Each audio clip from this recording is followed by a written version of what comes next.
Shalom, perkenalkan nama saya Erina Octavia Tausu, kelas C semester 2, NIM 10220210107, Prodi Pendidikan Kristen Anak Usia Dini, mata kuliah Pendidikan Kewarganegaraan. Di sini saya akan menjelaskan materi tentang hakikat, instrumen, dan praksis demokrasi Indonesia. Yang pertama, konsep dan urgensi demokrasi yang bersumber dari Pancasila. Demokrasi.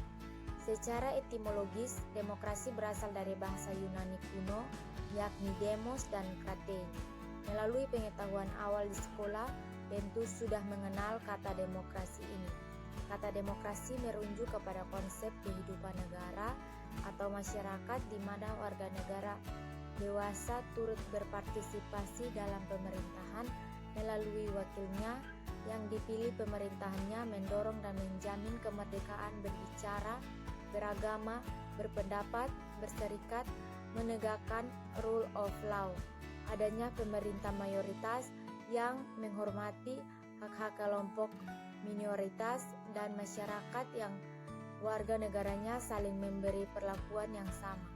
Pengertian tersebut pada dasarnya merujuk kepada ucapan Abraham Lincoln, mantan Presiden Amerika Serikat, yang mengatakan bahwa demokrasi adalah suatu pemerintah dari rakyat, oleh rakyat, dan untuk rakyat, atau the government from the people, by the people, and the people.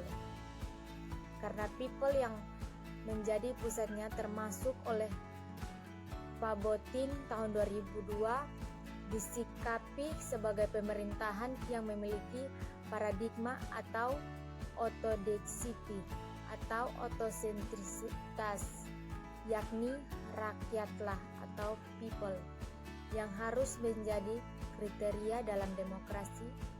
Sebagai satu konsep, demokrasi diterima sebagai seperangkat gagasan dan prinsip tentang kebebasan yang juga mencakup seperangkat praktik dan prosedur yang terbentuk melalui sejarah panjang dan sering berliku-liku.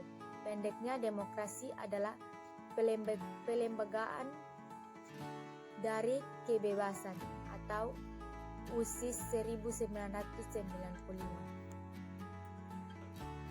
Pihak Sanusi pada tahun 2006 mengidentifikasi adanya 10 pilar demokrasi konstitusional menurut Undang-Undang Dasar 1945, yakni demokrasi yang berkebutuhan yang Maha Esa, demokrasi dengan kecerdasan, demokrasi yang berkedaulatan rakyat, demokrasi dengan rule of law, demokrasi dengan pembagian kekuasaan negara, demokrasi dengan hak asasi manusia, demokrasi dengan pengadilan yang merdeka, demokrasi dengan otonomi daerah, demokrasi dengan kemakmuran, dan demokrasi yang berkeadilan sosial.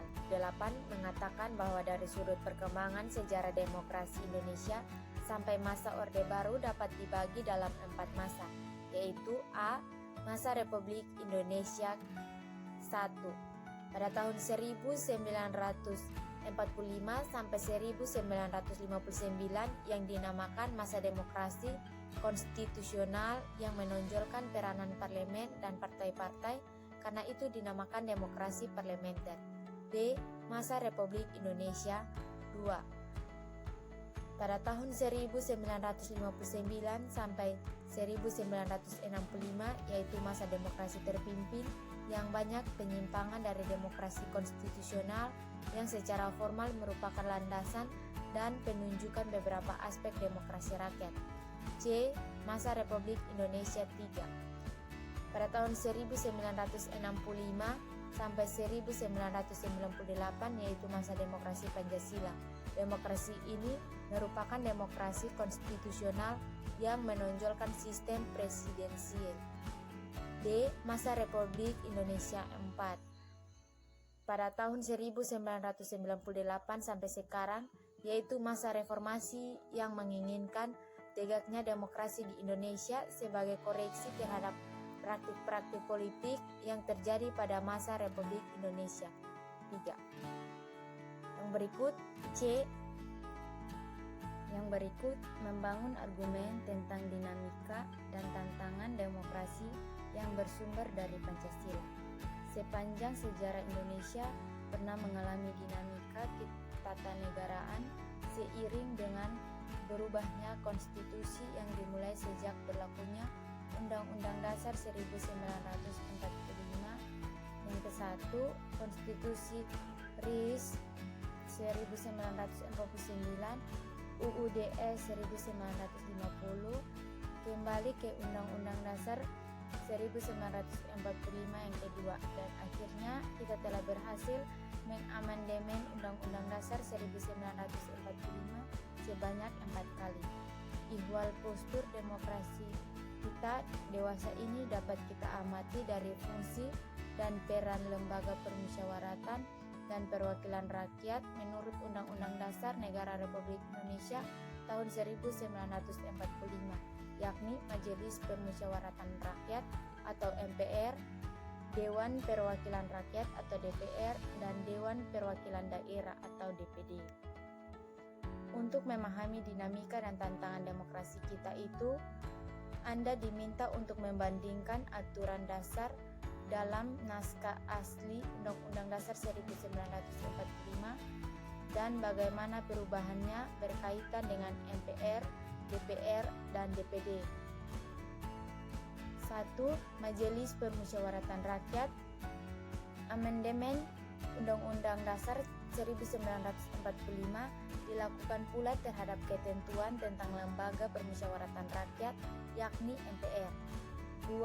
Dewan Perwakilan Rakyat dalam upaya mempertegas pembagian kekuasaan dan menerapkan prinsip saling mengawasi dan mengimbangi yang lebih ketat dan transparan, maka ketentuan mengenai DPR dilakukan perubahan. 3. Dewan Perwakilan Daerah. Ketentuan mengenai Dewan Perwakilan Daerah atau DPD merupakan hal baru dalam Undang-Undang Dasar 1945.